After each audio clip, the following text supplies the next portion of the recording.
आखिर जाएंगे क्या करने? हम उनकी चाय पीने जाएंगे या उनसे बात उनके वहां हवा खाने जाएंगे एसी की? इस बात को समझिए। आप बातों को तोड़ मोड़ कर पेश मत कीजिए।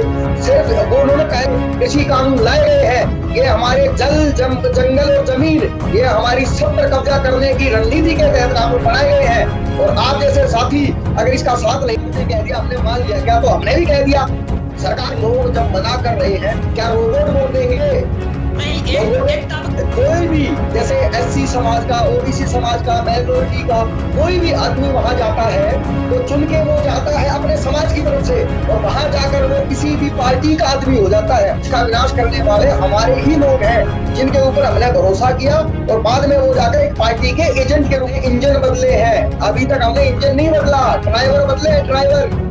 जब तक हम इंजन नहीं बदलेंगे तब तक कुछ नहीं हो, तोड़ के चलते हैं। वो क्यों चलते हैं? क्योंकि हमारा सिस्टम खराब है।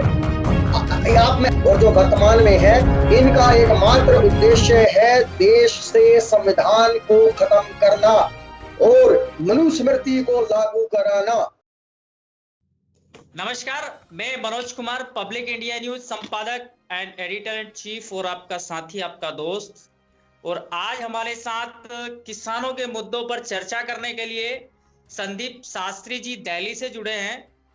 संदीप जी, बहुत बहुत स्वागत है आपका हमारे स्टूडियो में। बहुत धन्यवाद आपका। मनोज जी, मैं आपको देख नहीं पा रहा हूँ।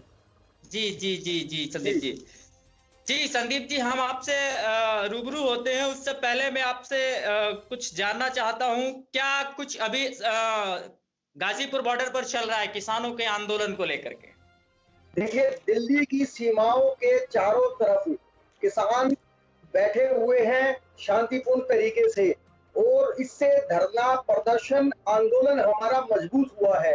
ये तो मैं कहना चाहूंगा आपके माध्यम से कि साथियों, ये तो सरकार के लिए शर्म की बात है कि देश का अन्नदाता अपने देश की राजधानी के चारों तरफ बैठा हुआ है और उसे आतंकवादी, खालिस्तानी और उपद्रवी समझ करके वहां बोर्डों पर दीवारें खींच दी गई है। ये बहुत ही निंदनीय है इस सरकार के लिए। जी संदीप जी, अभी जो गाजीपुर बॉर्डर और दिल्ली बॉर्डर को तमाम घेर रखा है किसानों ने, और किसानों से बात करने के लिए सरकार भी राजी है, फिर आप लोग बात क्यों नहीं कर रहे हैं?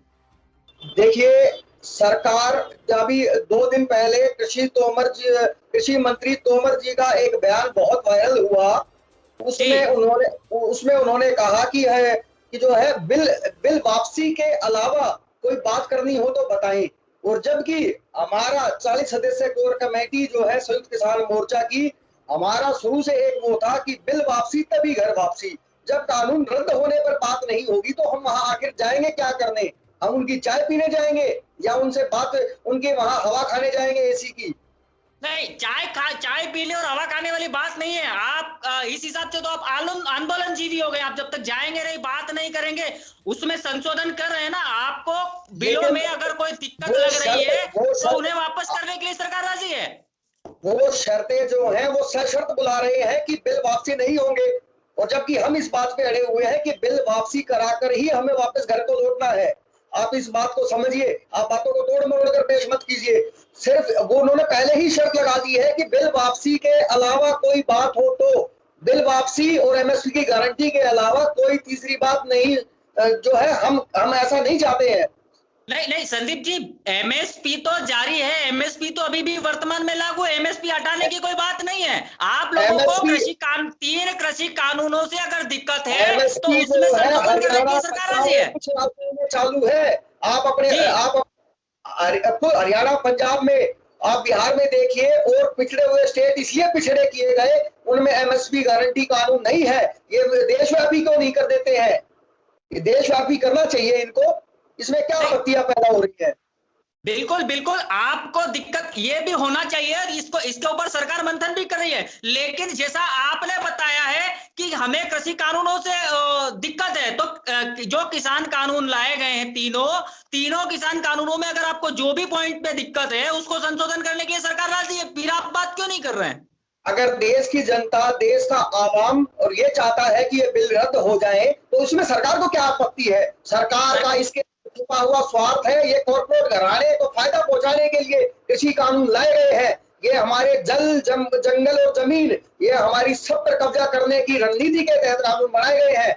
और आप जैसे साथी अगर इसका साथ नहीं देंगे, जो कि प्रचार के बहुत बड़ा माध्यम है, टीवी चैनल्स, मीडिया के चैनल्स, तो ऐसे कैसे काम चलेगा? आप तो बिल्कुल बिल्कुल, हम लोग आपके साथ भी हैं और हम सरकार के साथ भी हैं, हम सभी का सम्मान करते हैं। सरकार भी आपके द्वारा चुनी गई सरकार है। अब आपके द्वारा चुनी गई सरकार के द्वारा आपके हितों के लिए कुछ फैसले लिए जाते हैं, तो आप लोगों को विपक्ष में बैठ करके सिर्फ राजनीति करने का या आंदोलन करने का बस एक वो लगा हुआ है। हमें किसी भी प्रकार की सत्ता अभी नहीं बदलनी है।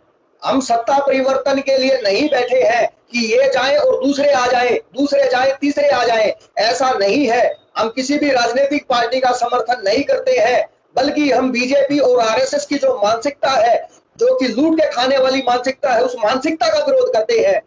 आप ये देखिए कि इन्होंने अभी भी, आपके खुद मध्य प्रदेश से आप आते हैं, वर्सोवा का जंगल काटा जा रहा है। बिल्कुल। भारतीय किसान मजदूर संयुक्त यूनियन के राष्ट्रीय वरिष्ठ उपाध्यक्ष ईश्वर चंद्र त्रिपाठी जी उसके लिए अनशन पे बैठने वाले हैं। ये खबरें नहीं बताई जाएंगी आपको, क्योंकि वहां देश का सबसे बड़ा हीरे का खदानें पाई गई है। वो जंगल कटवा करके बड़े बड़े कॉर्पोरेट घरानों को दे दिए जाएंगे। ये हमारी जमीन छीनना चाहते हैं, हमारा जंगल, हमारी माँ। तो आप इस चीज को समझिए, ये सब कॉर्पोरेट के झोली में डाल देना चाहते हैं। ये भोला किसान है, जो मेहनत के लोग, जो मेहनत की रोटी कमाते हैं, उनसे उनकी जमीन छीन ली जाएगी तो क्या कर होगा? नहीं, आपकी जमीन छीनी नहीं जा रही है, आप लोगों के हित के लिए ये सारे कानून लाए गए हैं। इनका देखिए, बीजेपी और आरएसएस और एक खास वर्ग की मानसिकता ये है कि आदमी को उतना बेबस कर दो कि वो आपकी गुलामी स्वीकार कर ले। इन्होंने देखिए, गेल, भेल, रेलवे, एमटीएनएल, पीएसएनएल, जानबूझ करके ये कंपनियां घाटे में लाई और बाद में इन्हें पूंजीपतियों को बेचा गया। इनका उद्धार हो सकता था इन कंपनियों का, लेकिन इन कंपनियों को जानबूझकर, ताकि इस देश का एससी, एसटी, ओबीसी और माइनॉरिटी तबका, जो कि आश्रित वर्ग है, कमेरा वर्ग है, और लुटेरे वर्ग के हाथ में सौंपने की ये बहुत बड़ी साजिश है साथी। बिल्कुल बिल्कुल, मैं आपकी बात से सहमत हूं संदीप जी, लेकिन इसमें जब निजीकरण हुआ है, बीएसएनएल की जगह अगर जियो को इन्होंने अप्रोच किया है, तो जियो आज बहुत ही सस्ते में आपको डाटा दे रहा है, जिसकी बदौलत आप शायद मुझसे भी बात कर रहे हैं। ये विकास की ही तो बातें हैं सर। विकास ही तो कहीं ना कहीं हो रहा है कि आपकी आवाज को कहीं भी देश दुनिया में उठाया जा रहा है। आप सरकार के पीछे वैसे ही पड़े हैं। रेलवे को अगर निजीकरण किया गया है तो उसमें काफी कुछ सुधार हुआ है, तो सरकार सुधार करने के लिए तो कानून लेके आ रही है। सरकार को भी प्राइवेट कर देना, संसद को भी प्राइवेट कर दें। ये लोग संसद को प्राइवेट क्यों नहीं कर देते हैं? इतना बड़ा मुद्दा है कि संसद को प्राइवेट कर दो। आप अकल को तो ये कह देंगे कि भाई सरकारी प्रक्रिया ठीक नहीं है, इस देश की व्यवस्था बदलनी पड़ेगी। हमने आज तक क्या किया है? हमने केवल और एकमात्र केवल ड्राइवर बदले हैं, हमने कभी भी इंजन नहीं बदला। जिस दिन हम इंजन बदलने की बात करेंगे, उस दिन ये व्यवस्था बदलेगी और ये देश विश्व का सबसे बड़ा, सबसे अच्छा देश बनेगा। और ये आंदोलन अगर हम लोग हारते हैं, हालांकि हारने की बात मैं सिर्फ इसलिए कहता हूं कि हमारा झगड़ा बहुत षड्यंत्रकारी लोगों से है, हमारा झगड़ा बहुत षड्यंत्रकारी लोगों से है। वो बहुत षड्यंत्रकारी लोग हैं और हम बहुत लोग हैं। बिल्कुल, सरकार इस बात को मानने के लिए तैयार ही नहीं है। आपको 7 महीने हो चुके हैं, अब 7 महीने से अपना घर परिवार सब छोड़ करके बैठे हैं। ये तो विश्व में पहली बार देखने को मिल रहा है कि एक देश के लोग अपनी ही राजधानी के बाहर 7 महीने से बैठे हुए हैं और ये सरकार को कानों में जू नहीं रेंग रही है। ये सरकार की कितनी बड़ी जो है वो एक उनकी छवि खराब हुई है पूरे विश्व में। और लोग बात कह रहे हैं कि उनका डंका बज रहा है, उनका डंका नहीं डंक लग रहा है, उन्हें डंका नहीं बज रहा है।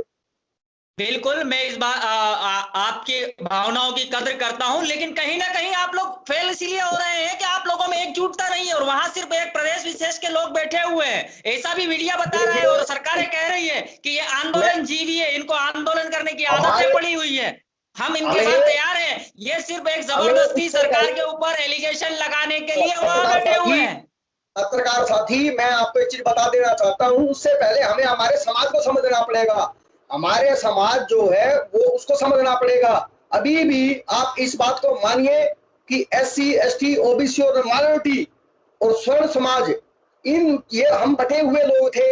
अभी तक हम लोगों ने जाति, धर्म, अपने जो है काले गोरे तक में भी इस देश में झगड़े हुए हैं। तो आप इस चीज को मान लीजिए, जबकि हम कहते हैं, एक तरफ तो हम कहते हैं राम का देश है, कृष्ण का देश है, वो सांवले थे, और दूसरी तरफ हमारे यहाँ जाति भेद हो जाता है, रंग भेद हो जाता है, लिंग भेद हो जाता है। ये इसी देश में, इस देश की स्थिति है ये। पहले हमें समाज को समझना पड़ेगा, और समाज का जो जो कमेरा वर्ग है, जो कमा के खाता है, उस वर्ग के लिए तो बहुत मुश्किल हो जाने वाली है, और कृषि कानूनों को तो वापस लेना ही पड़ेगा। नहीं, सरकार ने स्पष्ट तौर पे मना कर दिया है कि हम इन कृषि कानूनों को वापस नहीं लेंगे। हाँ, अगर जो है किसान संशोधन अगर करवाना चाहता है तो हम संशोधन करने के लिए तैयार है। सरकार ने कह दिया, हमने मान लिया क्या? सरकार ने कह दिया, हमने मान लिया क्या? तो हमने भी कह दिया। सरकार किसकी है? कौन सरकार? सरकार का मतलब हम, आपके द्वारा चुनी गई सरकार है सर। तो सरकार चुनी गई है तो हम ही कह रहे हैं ना, जिन्होंने सरकार को बनाया वही लोग। असली देश का राजा लोकतंत्र में वोट होता है, और वोट देने वाले लोग जब मना कर रहे हैं, क्या रोबोट वोट देंगे? नहीं, एक तबका विशेष के लोगों ने ही उसको नहीं चुना है। वहां पूरे देश से चुन करके सांसद गए हैं और उनके द्वारा चुना गया प्रधानमंत्री बैठा हुआ है, और केंद्र सरकार जो है पूरी बहुमत की सरकार है आज। देखिए, मैं एक बड़ी बात कहता हूं, कई लोगों के सामने मैंने इस बात को भी रखा, काफी न्यूज चैनल में भी रखा, कि कोई भी, जैसे एससी समाज का, ओबीसी समाज का, माइनॉरिटी का कोई भी आदमी वहां जाता है तो चुन के वो जाता है अपने समाज की तरफ से, और वहां जाकर वो किसी भी पार्टी का आदमी हो जाता है, वो समाज का आदमी नहीं रहता है। कितने ही मैं आपको बता देता हूं, हमारे समाज और हमारे देश का विनाश करने वाले हमारे ही लोग हैं, जिनके ऊपर हमने भरोसा किया, और बाद में वो जाकर एक पार्टी के एजेंट के रूप में काम कर रहे हैं।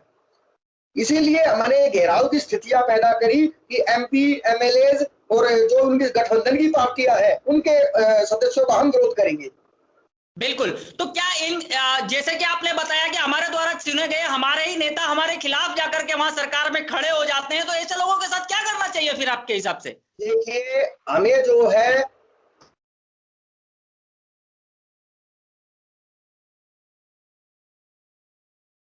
हमें देश में सिस्टम बदलने की जरूरत है। अभी तक हमने इंजन बदले हैं, अभी तक हमने इंजन नहीं बदला, ड्राइवर बदले हैं, ड्राइवर। जब तक हम इंजन नहीं बदलेंगे तब तक कुछ नहीं होगा। आज किसानों के ऊपर बात आई है, कल बेरोजगारों के ऊपर बात आएगी, फिर वकील कभी हो रहे हैं, कभी मुसलमान हो रहे हैं। तो मैं ये कहना चाहता हूं आपसे कि सबको एकजुट होना पड़ेगा, क्योंकि ये जमीन की लड़ाई है। अगर जमीनों पे कब्जा हो गया तो कुछ नहीं बचेगा। आज तक हम धर्म के, जाति के, सबके नाम पे लुटाए गए, तोड़े गए, पीटे गए। अगर ये पिटे पिटे लोग भी इकट्ठा हो जाएंगे तो इस देश में क्रांति होगी, होगी, होगी। क्रांति तो आप अभी भी कर रहे हैं संदीप जी, और मैं आपसे यही कहना चाह रहा हूं कि जैसा आपने बताया कि इंजन बदलने की जरूरत है, ड्राइवर नहीं, तो इंजन बदलने के लिए क्या ब्लूप्रिंट है आप लोगों के पास? किस प्रकार से इंजन बदलना चाह रहे हैं आप? देखिए, इस समय का जो ब्लूप्रिंट है वो हमारा एकमात्र कृषि कानूनों को रद्द कराना और एमएसपी की गारंटी लेना है। इसके बाद जो हमारे जैसे नौजवान, हमारे नौजवान साथी, शिक्षित वर्ग, हम सब बैठ करके चर्चा करेंगे, और ताकि इस देश की व्यवस्था बदली जाए। मैं पत्रकार साथी आपसे एक सवाल पूछता हूं, आप उसका जवाब दें मुझसे। मैं ये आपसे पूछना चाहता हूं कि कौन इस देश में ऐसा नहीं चाहता है, हमारा भारत में, कि इस देश में जितने भी तमाम कोर्ट केस चल रहे हैं वो 3 साल में खत्म हो जाए? ऐसा कौन है? सिर्फ ऐसा भाजपा जो चाह रही है वही काम होगा सर, आपके कहने से कुछ नहीं होगा। जो प्रधानमंत्री वहां बैठा है, नहीं, मैं आपको बता देना चाहता हूं साथी, जो 20-20 साल कोर्ट केस चलते हैं वो क्यों चलते हैं? क्योंकि हमारा सिस्टम खराब है। मैं आपसे दूसरा सवाल पूछता हूं, आप लोगों से बहुत सवाल पूछते हैं और बड़े सरकार की बड़ी पैरवी करते हैं यहाँ पे। मैं आपसे दूसरा सवाल पूछता हूं, इस देश में कौन ये नहीं चाहता है कि एसएससी, डीएसएसबी, राजस्थान और जितने भी देश के ये भर्ती संस्थान है, उनकी भर्तियों की 100% भर्ती वो 2 साल में पूरी हो जाए? ये सिस्टम की कमजोरी है, और हमें इस तरह की मांगनी पड़ेगी सरकार के ऊपर। आज तक सरकारों ने किया क्या कि हमारे ऊपर आकर के अपना झूठा पर्चा दिखा दिया कि हम आपको ये देंगे, 1 करोड़ देंगे, 50 करोड़ देंगे, 5000 करोड़ देंगे, 2 रुपए देंगे। अभी तक देश की जनता, पढ़े लिखे वर्ग ने कभी भी अपनी मांगे ले जाकर के सरकार के सामने नहीं करी कि जो सरकार बनेगी उसे ये मांगे पूरी करनी पड़ेगी, अन्यथा सरकार नहीं चुनी जाएगी। बिल्कुल संदीप जी, लेकिन आप लोगों को सरकार चुनने मैं के लिए आप लोगों की मांगे थी भूखमरी को मिटाया जाए। साथ ही मैं आपको बता देना चाहता हूँ, प्रधानमंत्री आज हम प्रधानमंत्री का विरोध कर रहे हैं। आप ये बताइए, प्रधानमंत्री एक पार्टी है क्या? प्रधानमंत्री एक पार्टी का नहीं है, प्रधानमंत्री देश का है। प्रधानमंत्री उसमें रहने वाले 135 करोड़ लोगों का प्रधानमंत्री है। वो किसी भी उस प्रचार में नहीं जाएगा। ऐसी मांगे क्यों नहीं उठती इस देश में? आप इस देश में आरक्षण के ऊपर जब जवाब उठता है तो जो जनसंख्या आधारित क्यों नहीं आरक्षण होता है? क्यों इस देश में जो है सुप्रीम कोर्ट के अंदर एक जाति विशेष के लोग हैं, बाकी पूरे समाज में, पूरे देश के अंदर कोई पढ़े लिखे लोग नहीं है क्या? क्या वो लोग वरीयता में नहीं है? क्या उनका एक्सपीरियंस नहीं है? ऐसा क्यों है इस देश में? जब हम सिस्टम पे सवाल उठाना सीखेंगे तब हम कुछ कर पाएंगे। सिस्टम पे आवाज उठाइए, सिस्टम बदलिए। सर सिस्टम पे आवाज उठाएंगे, आपके ऊपर रासुका लग जाएगा, आपको जेल जाना पड़ेगा इसके लिए। कई पत्रकारों को हमने देखा है और कई लोगों को देखा है, अगर आप सरकार के खिलाफ बोलेंगे तो आपके ऊपर रासुका लग जाएगा, देखिए आपको देशद्रोही घोषित कर दिया जाएगा। सुभाष चंद्र बोस का नाम सुना आपने?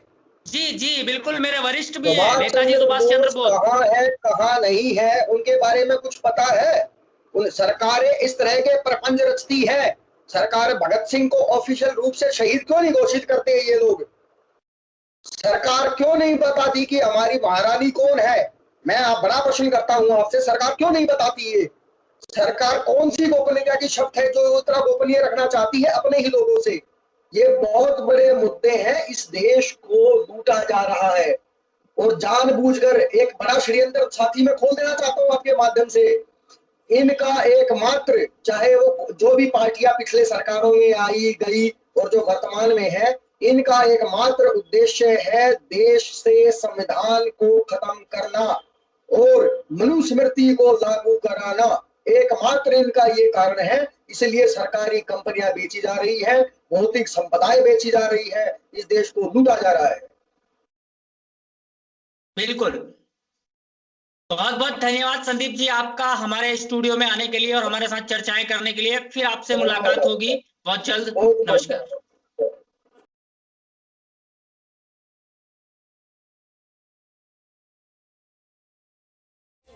खबर पसंद आए तो लाइक करें, शेयर करें और कमेंट्स करके अपना सुझाव अवश्य दें। आपके क्षेत्र की लेटेस्ट अपडेट पाने के लिए अभी चैनल को सब्सक्राइब करें।